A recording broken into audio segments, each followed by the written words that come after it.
உங்கள் எல்லோருக்கும் வணக்கம். எப்படி இருக்கீங்க? நல்லா இருக்கீங்களா? எப்பொழுதும் போல் ஒரு சுவையான பரபரப்பான அரசியல் தகவலோடு உங்களை சந்திப்பதில் மற்ற மகிழ்ச்சி. தமிழக வெற்றி கட்சி விஜயுடைய கட்சியினுடைய அரசியல் நிலைப்பாடு குறித்த ஒரு காணொளி.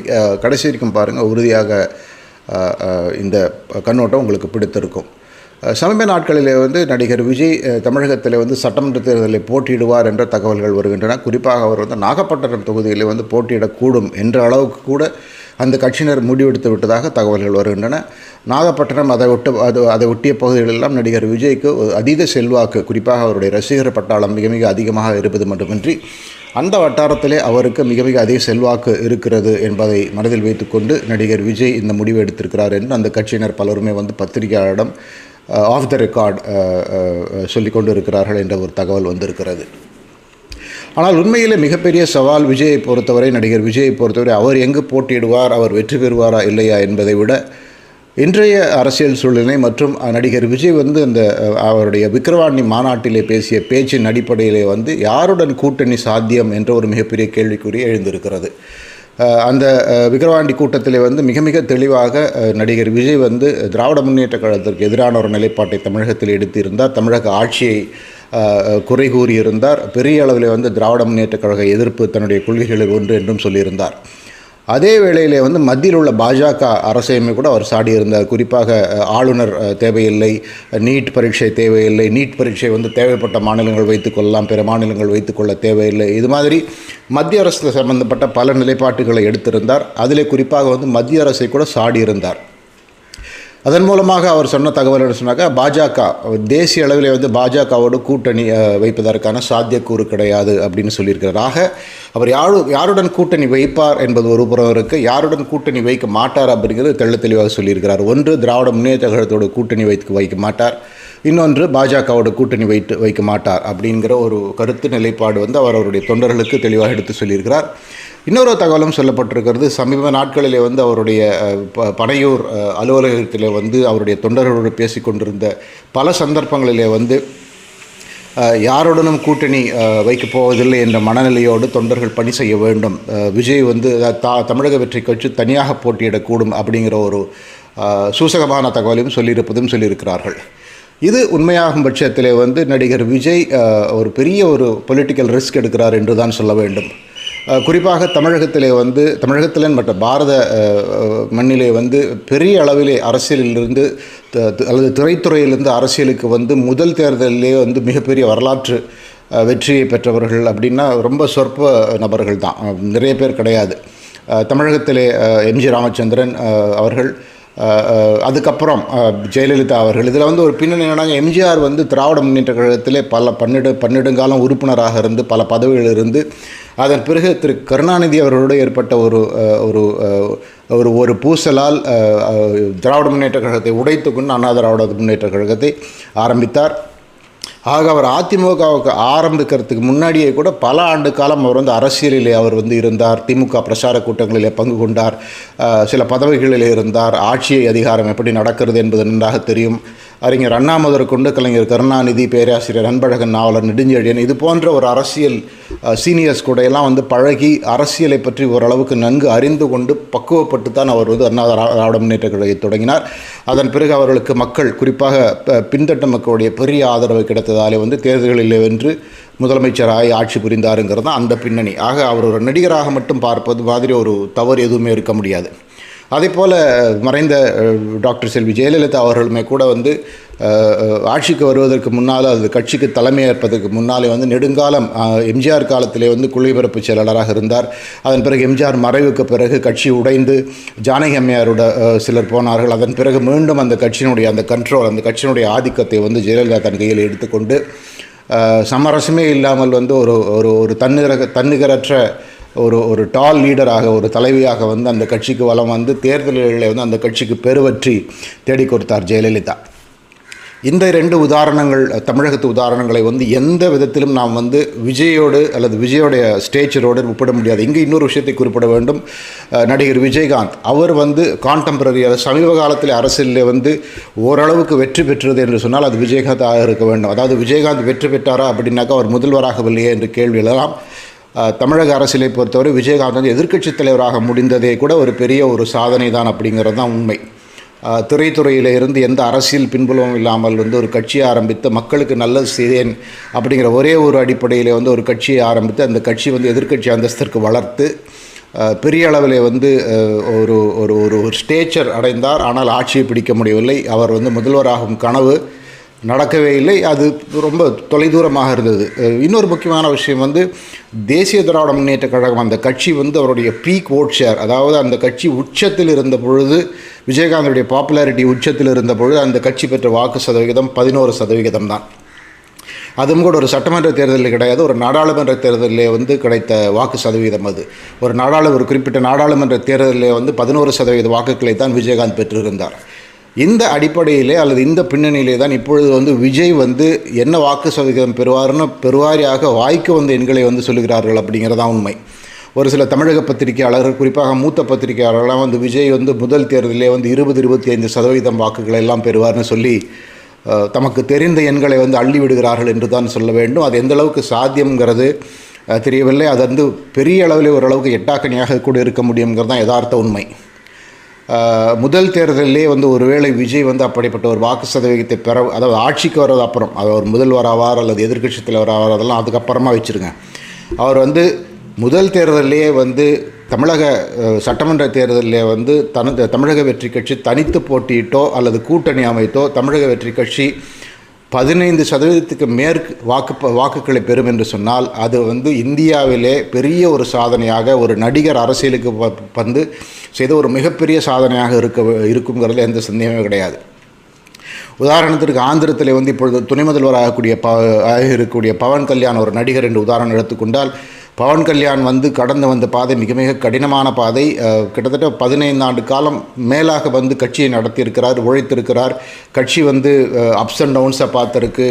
மாவட்டந்தோறும் கட்சியை அவர் நேரடியாக ஊராக சென்று கட்சியை வளர்த்தார். இவ்வளவும் செய்த பின்பு தான் அந்த கட்சி வந்து இன்றைக்கு வந்து ஒரு தெலுங்கு தேசம் கட்சியோடு கூட்டணி அமைத்து ஆட்சியை பிடிக்கக்கூடிய ஒரு நிலைமை வந்திருக்கிறது. அவர் துணை முதல்வராக இருக்கிறார். அவர் இதற்காக உழைத்த காலம் எவ்வளோன்னு பார்த்திங்கன்னா கிட்டத்தட்ட 15 ஆண்டு காலம் இந்த நிலைக்கு வருவதற்கு உழைத்திருக்கிறார். அந்த உழைப்பதற்கான அந்த ஒரு எண்ணம் அவருக்கு இருந்தது. அந்த மேரத்தான் ஓட்டம்னு சொல்லுவாங்க. இது வந்து 100 மீட்டர் ஓட்டம் கிடையாது அரசியல், ஒரு மேரத்தான் ஓட்டம்.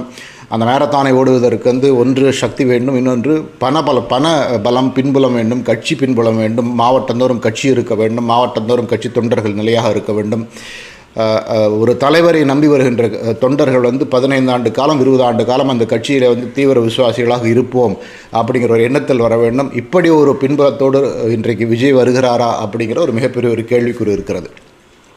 விஜய்க்கு பெரிய அளவில் வந்து இளைஞர்களுடைய ஆதரவு, குறிப்பாக வந்து பள்ளி பருவத்தை முடித்து கல்லூரிக்கு செல்லும், பள்ளி பருவத்தை முடித்துவிட்டு கல்லூரிக்கு செல்பவர்களோட ஆதரவெல்லாம் இருக்கிறது அப்படிங்கிறது எந்த சந்தேகமே கிடையாது. அது வாக்குகளாக மாறுமாங்கிறது ஒரு பெரிய கேள்விக்குறியாக இருக்கிறது. அது ஒரு பக்கம். இன்னொரு பக்கம் முதல் தேர்தலிலே வந்து ஒருவேளை விஜய் தனித்து போட்டியிட்டு, தமிழக வெற்றி கட்சி தனித்து போட்டியிட்டு எதிர்பார்த்த அளவிற்கு வந்து வாக்கு சதவிகிதமோ வெற்றிகளோ கிடைக்கவில்லை என்று சொன்னால், அப்பொழுது அரசியலிலே விஜய் வந்து அவருடைய எதிர்காலத்தை மிகப்பெரிய கேள்விக்குறியாக்கி கொள்வாருங்கிறது எந்த சந்தேகமும் கிடையாது என்பது தான் ஒரு நியூட்ரல் பாயிண்ட் ஆஃப் வியூ. அதாவது இங்கே வந்து இருக்கிற பத்திரிகையாளர்கள் வந்து என்ன வேணால் சொல்லலாம், ஆனால் கல யதார்த்தம் ஒருவேளை அவர் 2026 சட்டமன்ற தேர்தலில் யாருடனும் கூட்டணி அமைத்து கொண்டு போட்டியிடாவிட்டால், தமிழக வெற்றி கட்சி தனித்து 234 தொகுதிகளையும் போட்டியிட்டு அந்த 234 வந்து அவர் மட்டும் வெற்றி பெற்று பாக்கி அனைத்து இடத்துலையும் தோல்வி அடைந்து விட்டாலும் கூட அது ஒரு வெரி பேட் ஸ்டார்ட், அதாவது ஒரு மிக மிக மோசமான ஒரு தொடக்கமாக இருக்கும். அதற்கு பிறகு வந்து கட்சி கட்டுக்கோப்பாக இருக்குமா, அவருக்கு பின் கட்சி இருக்குமா, இந்த மாதிரி பல விஷயங்கள் இருக்குது. இன்றைக்கி வந்து தமிழக திரைத்துறையில் வந்து ஒரு டாப் ஸ்டாருங்கிறது எந்த சந்தேகமே இல்லை. வெற்றி படங்களை அதிகமாக கொடுத்திருக்கும் நடிகர் விஜய்ங்கிறது எந்த சந்தேகமே கிடையாது. அந்த ட்ராக் ரெக்கார்டு இருந்து ஒரு தோல்வியோடு தன்னுடைய அரசியல் பயணத்தை துவக்குவதற்கு விஜய் தயாராக இருக்கிறாரா, அப்படி தனியாக போவாராங்கிறது மிகப்பெரிய கேள்வி. அடுத்த கேள்வி, அவர் கூட்டணி வைக்க வேண்டும் என்று சொன்னால் யாருடன் கூட்டணி வைக்க முடியும்னா, நம்ம ஏற்கனவே பார்த்த மாதிரி அவருடைய நிலைப்பாட்டில் மிகப்பெரிய ஒரு மாற்றம் இல்லை என்று சொன்னால் பாஜக வந்து ரூல்ட் அவுட். பாஜகவோடு கூட்டணி வைக்க மாட்டார். திராவிட முன்னேற்ற கழகம் வந்து எதிரி என்று சொல்லிவிட்டார், அவரோட கூட்டணி வைக்க மாட்டார். திமுக கூட்டணியில் இருக்கக்கூடிய கட்சிகளான காங்கிரஸ் கட்சி, விடுதலை சிறுத்தைகள் கட்சி, கம்யூனிஸ்ட் கட்சிகள், வைகோ இவரெல்லாம் வந்து பிரிந்து வரக்கூடும் அப்படிங்கிற ஒரு கதை ரொம்ப நாட்களாக நடந்துக்கிட்டு இருக்குது. அந்த கூட்டணியில் சலசலப்பு இருந்து கொண்டு இருக்கிறது. கம்யூனிஸ்ட் கட்சிகள் போராட்டம் செய்து பிரச்சனைகளை செய்தார்கள். விடுதலை சிறுத்தைகள் கட்சி வந்து ஆட்சியில் அதிகாரம் வேண்டும் என்று நிறைய பேசினாலும் கூட தேர்தல் என்று வந்துவிட்டால் அவர்களெல்லாம் திமுக விட்டு பிரிவார்களா, காங்கிரஸ் கட்சி வந்து திமுக கூட்டணியிலிருந்து பிரியுமா அப்படிங்கிற மிகப்பெரிய கேள்வி எழுக்கிறது. ஆக இன்றைய சூழலிலே அது நடக்காது என்று தெரிந்துவிட்டது. ஆக இந்த கூட்டல் கழித்தலெல்லாம் எடுத்து பார்த்தோம்னாக்க இன்றைக்கு விஜய் வந்து கூட்டணி வைக்க முடியும் அப்படிங்கிற ஒரு மிகப்பெரிய சக்திகள் வந்து அரசியல், தமிழக அரசியலில் வந்து ஒன்று அண்ணா திராவிட முன்னேற்ற கழகம், இன்னொன்று பாட்டாளி மக்கள் கட்சி. இந்த இருவரோடு மட்டும்தான் விஜய் கூட்டணி வைத்துக்கொள்ள முடியும் அப்படிங்கிற ஒரு கலைதார்த்தம் இருக்கிறது. அண்ணா திராவிட முன்னேற்ற கழக கூட்டணியிலே வந்து சூசகமாக தகவல் அனுப்பியிருக்கிறார்கள். கூட்டணிக்கு நாங்கள் தயார், விஜயுடைய கட்சி தயார், ஆனால் 60 சட்டமன்ற தொகுதிகள் எங்களுக்கு தர வேண்டும். அதே போல் துணை முதலமைச்சர் பதவி வந்து விஜய் சொல்லும் நபருக்கு கொடுக்கப்பட வேண்டும் அப்படிங்கிற ஒரு பேச்சுவாக்கு போய்கொண்டிருக்குது. எந்த அளவுக்கு உண்மை என்று தெரியவில்லை, ஆனால் அதுக்கான சாத்தியம் இருக்கிறது. அண்ணா திராவிட முன்னேற்ற கழகம் வலுவற்ற ஒரு சூழ்நிலையில் இருக்கும்பொழுது அதனோட கூட்டணி வைக்க வர வேண்டும் என்று சொன்னால் விஜய்க்கு அல்லது விஜயோடைய வெற்றி கட்சிக்கு அதனுடைய கட்சியினுடைய எதிர்காலத்திற்கு என்ன லாபம் இருக்கிறது என்று கால்குலேஷன் இருக்கும்போது அவர்கள் இன்றைக்கு ஒன்றுமே இல்லாவிட்டாலும் கூட, ஒரு புதிய கட்சி என்றாலும் கூட இந்த மாதிரி ஒரு கோரிக்கையை அரசியலில் வைப்பது வந்து அநியாயம்னு சொல்லவே முடியாது. அவர்கள் வந்து அவர்களுடைய வலு எங்களுக்கு தெரியும், வருங்காலம் எங்களுக்கு தெரியும், அதிமுக இன்றைக்கு என்ன நிலைமையில் இருக்கிறது என்று தெரியும். அதனால் எங்களுக்கு 60 தொகுதிகள் கொடுங்கள் என்று கேட்கலாம். அப்படிப்பட்ட 60 தொகுதிகளில் 60ங்கிறது குறைஞ்சி 40 தொகுதி 35 தொகுதிகளை வந்து ஒரு புதிய கட்சிக்கு தருவதற்கு எடப்பாடி பழனிசாமி தயாராக இருப்பாராங்கிற ஒரு மிகப்பெரிய ஒரு கேள்வி எழுகிறது. இன்னும் சொல்லப்போனால் எடப்பாடி பழனிசாமியோட வந்து பாஜக கேட்ட தொகுதிகள், அதாவது கூட்டணியில் இருந்தபோது பாஜக கேட்டது 25-30 தொகுதிகள் தான்.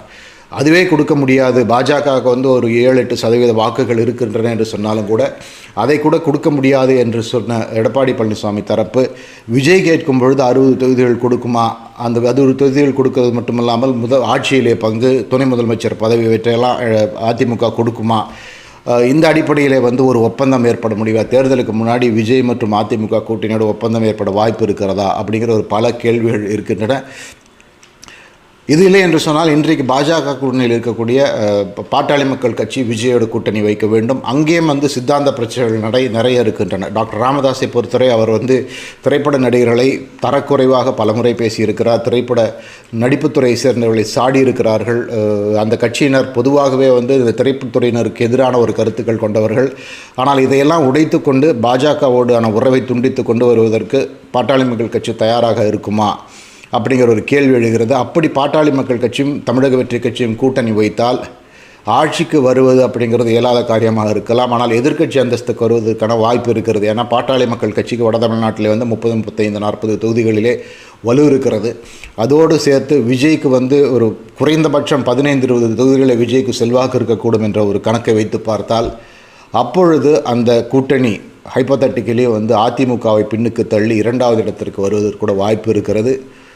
ஆட்சியை பிடிக்க முடியுமாங்கிறது ஒரு $1 பில்லியன் கொஸ்டின். திமுக வந்து கூட்டணி உடைந்தால் திமுக வந்து கஷ்டம் ஜெயிக்கிறதுன்னு சொல்லலாம். ஆனால் கூட்டணி இருந்தால் திமுக இன்றைய சூழ்நிலையில வந்து வீழ்ந்து விடுமா அவளை எளிதிலே, ஆட்சிக்கு வராமல் திமுகவை தடுத்து நிறுத்துவதற்கு யார் இருக்கிறார்கள், இப்படி பல கேள்விகள் இருக்கின்றன. ஆனால் விஜய் இதுவரை சொன்ன தகவலின்படி சித்தாந்த ரீதியாக அவருடைய கொள்கை ரீதியாக கூட்டணி அவர்களுக்கு அமையக்கூடிய வாய்ப்பு இருக்கிறது 2 பெரிய சக்திகளோடு தான். ஒன்று அண்ணா திராவிட முன்னேற்ற கழகம், இன்னொன்று பாட்டாளி மக்கள் கட்சி. இதில் பாட்டாளி மக்கள் கட்சி ஏற்கனவே பாஜகவோட கூட்டணியில் இருக்கிறது. அந்த கூட்டணியை விட்டு பாமக வருமா, இல்லை ஒருவேளை பாமக வந்து அதிமுகவோடு கைகோர்த்து விட்டால் அப்பொழுது விஜய் வந்து தனித்து நிற்பாரா?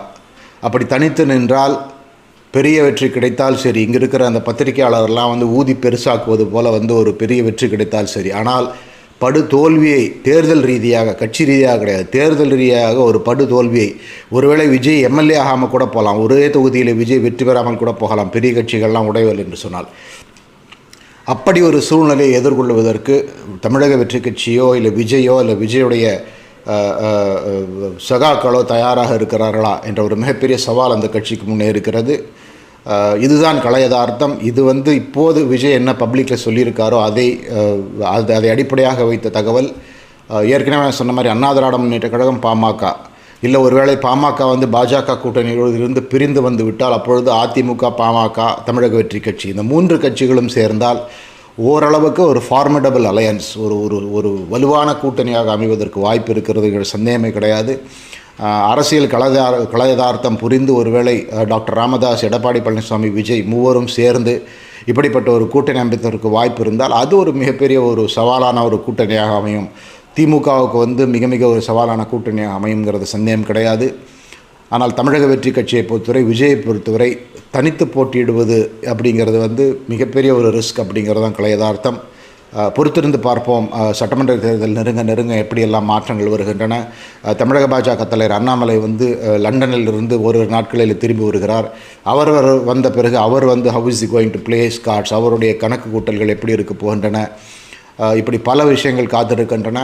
ஆனால் நாம் கொண்டிருக்கும் ஒரு மாறுபட்ட கருத்து, விஜயை பொறுத்தவரை கூட்டணியில் போவது நல்லது, தனித்து போனால் அது ஒரு மிகப்பெரிய ரிஸ்க்குங்கிறது தான் யதார்த்தம். இதை பற்றி உங்களுடைய கருத்து என்ன? நீங்கள் விஜயுடைய ரசிகராக இருந்தால் கட்டாயம் இதை ஒத்துக்க மாட்டீங்கிறது உண்மை. உங்களுடைய கருத்து என்னங்கிறத பதிவிடுங்க. விஜயோட ரசிகர் இல்லாவிட்டாமல் ஒரு அரசியல் ஆர்வலராக இருந்தால் கூட நீங்கள் விஜய்க்கு சொல்லும் அட்வைஸ் என்னாக இருக்கும், அதையும் போடுங்க.